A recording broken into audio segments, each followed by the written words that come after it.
That's interesting, Dayan, because clearly infection is something that both periodontics and endodontics have in common.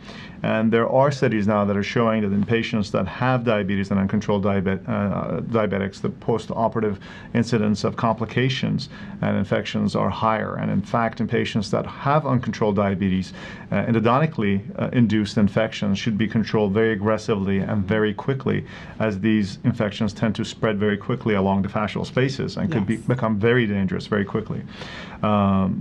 These patients are medically compromised and their immune system is clearly suppressed.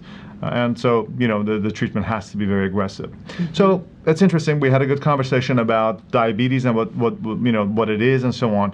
But obviously it's related not only to the genotype, but some behavioral things that you could do in terms of your nutrition to help curtail or reduce the risk of diabetes. And in that case, I'd like to ask you, what are some of the best practices for nutrition to deal with this disease and prevent it?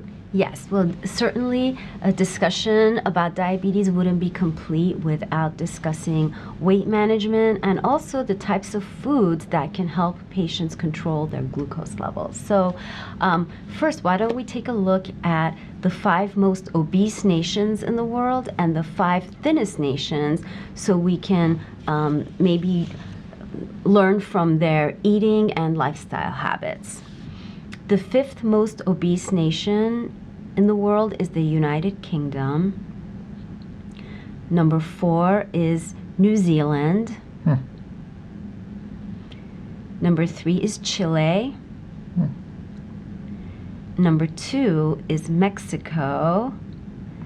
And I don't know if you can guess. I don't know if I can guess what the number 1 fattest nation of but let me just take a wild guess that I think we're already we're sitting here. Well, yeah.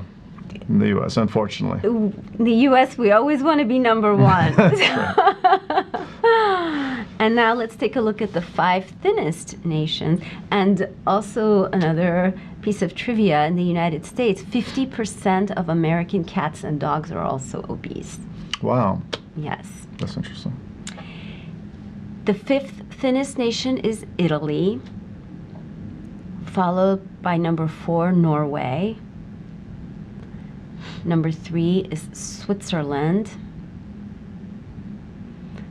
Number 2 is Korea. And can you take a guess, the number 1? Thinnest nation? Is it China? Close. Somewhere near China? Somewhere near China.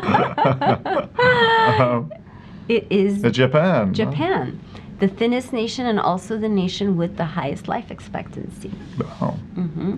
It's interesting. If there's a correlation there, you might guess. Mm-hmm. Yeah. Clearly, the diet has something to do with it. Yes. And the 2 diets that are the most effective for weight control and also managing glucose levels are the Mediterranean diet and the Okinawa diet from Japan. In this country, we have a little bit of a harder time adopting the Okinawa diet. Most of us don't want to have miso soup for breakfast. So I will talk a little bit about the Mediterranean diet and what the highlights of this diet are, and that this has been shown to be effective both in terms of weight loss and glucose management. And the hallmark of the Mediterranean diet is an abundance of vegetables, with 1 to 1.5 pounds of vegetables being eaten each day. Wow.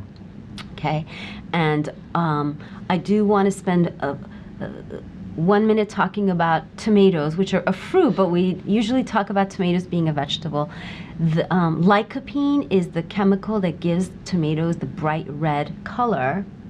And lycopene in current studies in the laboratory is being shown to be as effective as methotrexate in shrinking tumors. So it has very strong anti-cancer ability. Specifically for prostate and things, yeah. Exactly, yeah. For prostate especially. Lycopene is oil soluble, not water soluble. So in order for it to be absorbed, it's got to be taken with, say, olive oil or cooked. So just having a fresh tomato is not going to give the full benefits. So there should be some oil also in the preparation. The Mediterranean diet also promotes abundant fruits, lots of grains, beans, and moderate amounts of nuts, maybe 1 serving a day. Wild-caught Alaskan salmon has a lot of omega-3, which is a very healthy fatty acid that helps to protect the heart. Farmed salmon do not have the same levels of omega-3, and farmed salmon also contains some dyes they've already been banned in Europe. They're found to be quite harmful. But sticking to wild-caught Alaskan salmon once a week is a good recommendation. And 2 8-ounce servings of lean meat a week. The meats that are most harmful and should be avoided are things like pepperoni, salami, processed meats. Processed meats, right. But having a nice lean piece of steak twice a week, 8-ounce servings, is not harmful at all, and it gives the body the protein that it needs.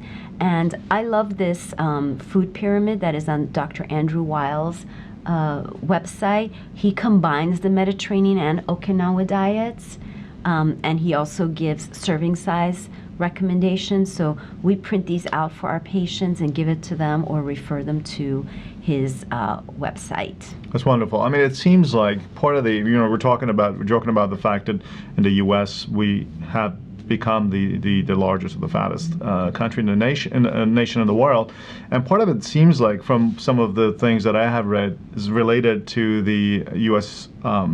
Recommended pyramid back in the 60s and the 70s, which seemed to be pushing more carbs and sugars at the expense of proteins and whole types of